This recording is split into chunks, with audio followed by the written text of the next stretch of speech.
Ассаламалейкум, құрметті достар, сіздермен біздер мінекей дәл бүгін Қазақстан Премьер Лигасының кезекті туры аясында тобыл және ордабасы ойын тамашалайтын боламыз.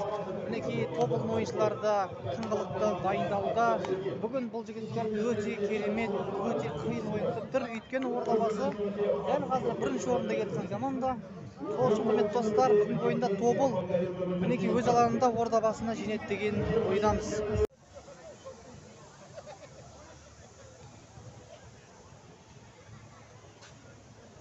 Матчтың басталуына да 10 минуттай қалды, құрметті көрермендер. Мінекей тобылдың жасыл алаңы бүгінгі ойынға 100% дайын. Достар,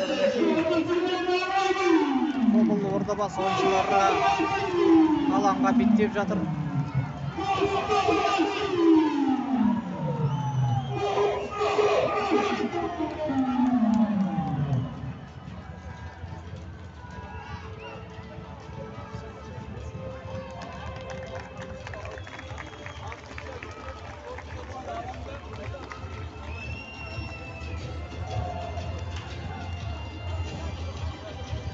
Таяқ жерге тасталды, сонымен матчымыз басталды ағайындар.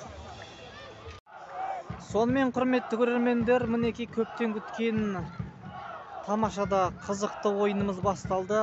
Қостанайдың тобылы өз алаңында чемпионаттың бірінші орында тұрған ордабасы командасын қабылдауда.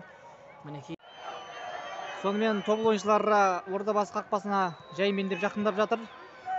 Әзірге пас берістер жаман емес. Бұл жерде допты жоғалтып жаздады Асранкулов. Не, және қазір тобыл ойыншылары айып соққысын тебетін мүмкіндікке жетті.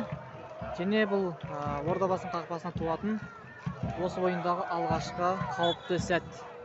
Сонымен тобыл ойыншылары әуелетіп пас асыра ма екен? Асыру керек. Алға асырылған пас. Және бұл жерде топ ойыншыларында қалды. Және көтер. Алға салған пас және соққы. Неге енді топ ойыншылары ашылып жатқан секілді. Құрметті достар. Қандай тамаша алдыға ұмтылып келе еді Иванович. Ай. Өз аяғына өзі оратылып, ақыры доп жоғалтып алды. Енді жылдамдықтың жетіспегені де бар. Сонымен жақсы мүмкін тобыл ойыншыларында және соққы! Ай, Иванович. Осымен екінші рет жақсы мүмкіндік жеріп алды. Әттен жылдамдықтың аздығы. Құрметті достар, тобыл ойыншылары енді оянып жатқан секілді. 70-ші номердегі Иванович негізі жақсы ойнайды, бірақ кішкене ғана жылдамдық жетіспейді. Жаңағы сәтте бәлкім тезірек жүргенде қақпашыны алдап есепті ашар еді.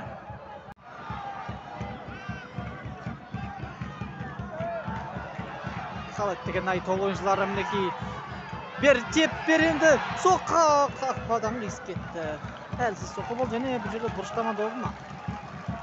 Дәл жолай бұрыштама добы. Мінекей құрметті достар, тобылдың екінші құрамы ойнай алмайды деп кім айтты сіздерге? Мінекей тобыл ойыншылары да ойынына қан жүре бастады.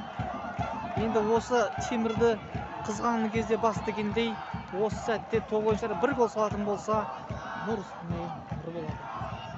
Сонымен достар, бұл бұрыштама добынан бір пайда таба алады ма тобыл ойыншылары?